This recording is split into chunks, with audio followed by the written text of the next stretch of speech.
Eu vou falar de um jogo do dia 7 de agosto de 1968, e alguns hão de contestar a minha escolha. Pô, mas não é jogo do Botafogo, é jogo do Brasil. Calma. Era um jogo da Selefogo, porque a Argentina estava excursionando, jogou aqui, jogou em Minas também, se não me engano, e veio enfrentar o Brasil, mas representado por uma seleção carioca. Essa seleção carioca, a Selefogo, na verdade, era o Botafogo um pouco desfalcado. Por quê? O goleiro era o Félix do Fluminense.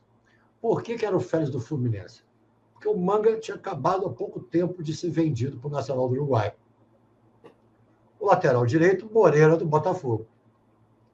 O zagueiro central, Brito, do Vasco, que veio para o Botafogo em 71. Né? O quarto zagueiro, Leônidas, e o lateral esquerdo, Valteci, Botafogo. Meio de campo, Carlos Roberto e Gerson, Botafogo. Ponta direita foi o Nado do Vasco, porque o Rogério estava machucado. E o resto do ataque, Roberto, Jairzinho, Paulo César, Botafogo. E o técnico era Zagallo, Botafogo. A seleção argentina era uma boa seleção, não era assim, não uma bagaça não, claro que não. Naquela época, então, não se fala. A zaga deles era formada pela zaga do Racing, que foi campeão da Libertadores de 67. O primeiro, o zagueiro central, como chamam, Roberto Perfumo, foi um dos maiores zagueiros da história da Argentina. É conhecido como tal até hoje. Esteve na Copa de 66 e esteve na Copa de 74.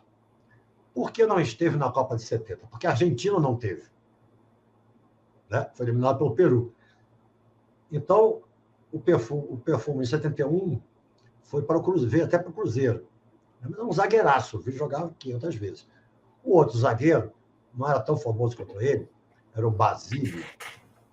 Aliás, Alfio Basílio, que ficou muito mais conhecido como técnico da seleção argentina, campeão das Copas Américas de 91 e 93, ele também foi o técnico na Copa de 94.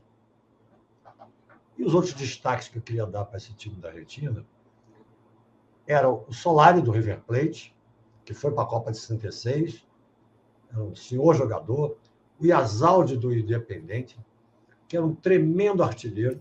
Jogou na Espanha. Grande artilheiro, foi para a Copa de 74.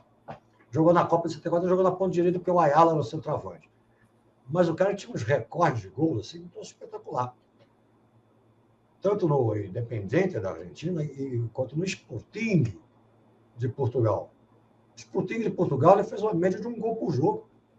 Fez 100 e pouquinhos gols lá. Quer dizer, mais ou menos isso. A gente não pode confiar muito em determinada informação. Mas é perto disso, não pode ser longe. Né? Além deles, também tinha um cara chato, ponta esquerda, chamado Oscar Mas, do River Plate, que até hoje, é o segundo maior artilheiro do River Plate, com próximo de 200 gols. Um pouquinho mais, um pouquinho menos. E era ponta esquerda. O cara era um azul. Bom, o jogo começou e a Argentina parece que começou melhor um pouquinho o jogo. Teve até alguns ensaios de vaia no Maracanã, mas a Selefogo foi tomando conta do jogo e aos 41 minutos do primeiro tempo, nosso lateral esquerdo, Valteci, manda um pipoco para dentro da rede. Mas não sou eu que vou contar essa história. Nós vamos passar aqui em áudio os gols desse jogo, da Selefogo só, 4-1 o jogo, o da Argentina não interessa muito, que aliás foi o Basílio que fez os 45 do segundo tempo. Né? Ninguém viu. Ninguém viu. Está todo mundo comemorando uma grande vitória. E quem vai contar a história desse jogo é o Valdir Amaral. Porque na época que eu fazia o programa de rádio com amigos, A Hora da Estrela, a Rádio Globo cedeu para a gente passar os gols desse jogo, com um detalhe.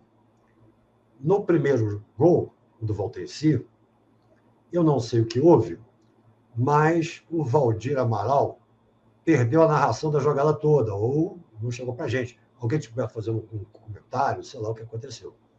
Né? Então, o nosso saudoso Robertinho Almeida, jornalista esportivo da TVE, ele narra o início da jogada, e aí vem o Valdir, que era um grande botafoguense, aliás, o locutor Valdir Amaral, ele era dos melhores do Brasil.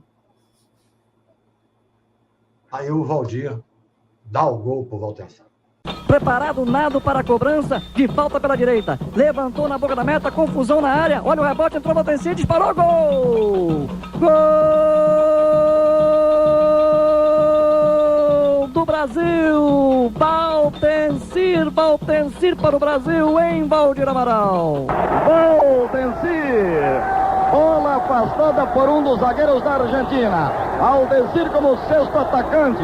Acompanhava o lance pela meia esquerda. No prolongamento da grande área argentina.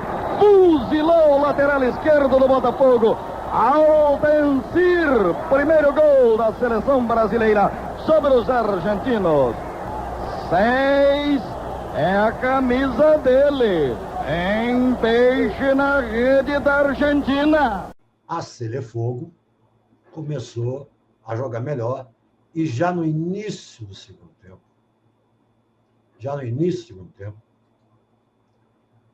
aos 4 minutos do segundo tempo, Roberto, o Vendaval, que o Jairzinho era o furacão da Copa, o Roberto era o Vendaval, um tremendo jogador. Faz o 2-0, encobrindo com muita categoria o goleiro Sanches, e aí eu vou pedir mais uma vez, a narração do Valdir Amaral. Na ponta para Nado, vai fechando o extremo pernambucano do Vasco da Gama, cruzou na área para Roberto, atenção, deu toque, gol! Gol do Brasil!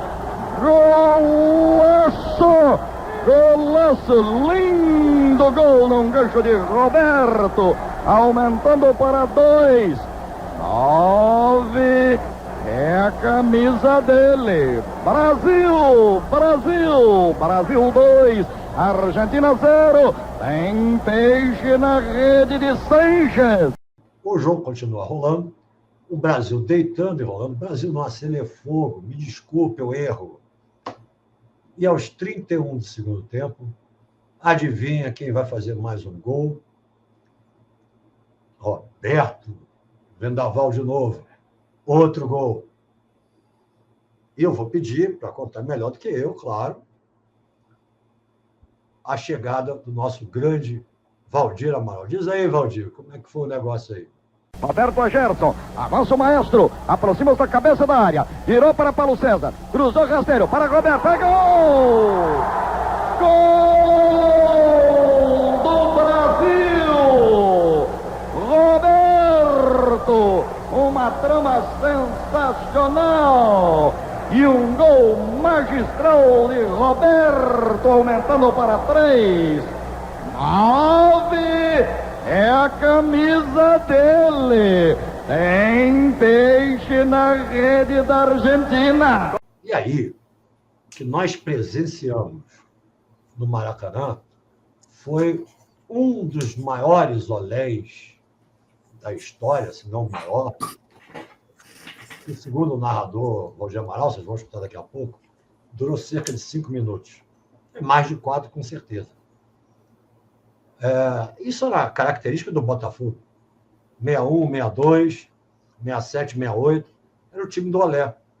Que muitos adversários reclamavam disso, se sentiam humilhados, mas não, vou segurar a bola para não dar a bola para o adversário.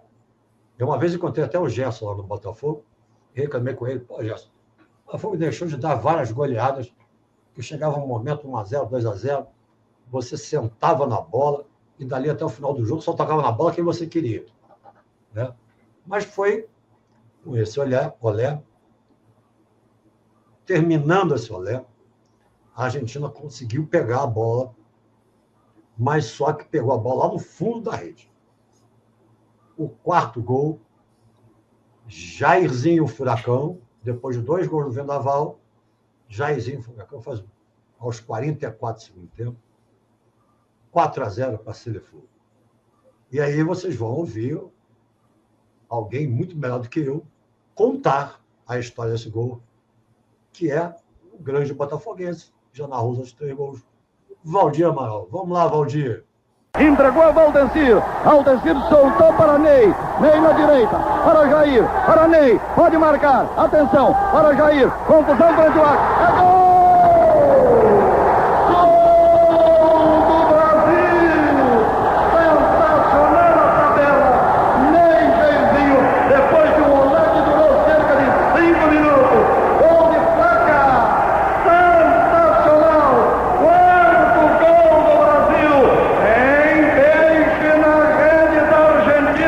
Depois desse golaço, depois desse olé todo, a Argentina aos 45, o Alfio Basile diminuiu, mas isso é uma história que não interessa e não vem ao caso aqui. Agora, 17 dias depois, dia 24 de agosto, estávamos nós lá no torneio de Caracas, sobre o qual a gente já falou aqui. E no primeiro jogo a gente pegou quem? Aí era o Botafogo só, não estava desfalcado, não. Era o Botafogo inteiro. A Argentina. E 1-0 Botafogo, gol do Jairzinho. Depois desse jogo contra a Argentina, nós ganhamos do Benfica de 2-0. E não era qualquer Benfica. Era o Benfica que era a base da seleção portuguesa da Copa de 66, que terminou em 3º lugar. Foi eliminada pela Inglaterra, dona da casa, né, que ganhou. Não sei se esse jogo contra a Inglaterra foi... A arbitragem foi direitinha ou não, mas contra a Alemanha, contra a Argentina não foi. E perdeu de 1-0, no 3º lugar da União Soviética. Do meio para frente era Benfica. Coluna no meio e o ataque inteiro, os 4 do ataque de Portugal. Zé Augusto, Torres, grande Eusébio, maior jogador português. Na verdade, não era português, era naturalizado português, era africano, Moçambique. E Simões. Então, esse ano de 68, ainda teve uma história que a gente vai contar outro dia, que a gente ganhou a Taça Guanabara do nosso, como é que é o nome, cara? Flamengo, de uma maneira sensacional. Repetindo esse placar que a Selefogo deu na Argentina, 4-1 também. Tá? Mas isso é outra história. Vamos parar por aqui. Vamos voltar ao presente. E por falar em presente, um dos maiores presentes que eu recebi da minha vida foi ver esse time do Botafogo de 67 e 68 jogar muitas vezes. Muito obrigado, Botafogo, por esse presente que me deu. Valeu!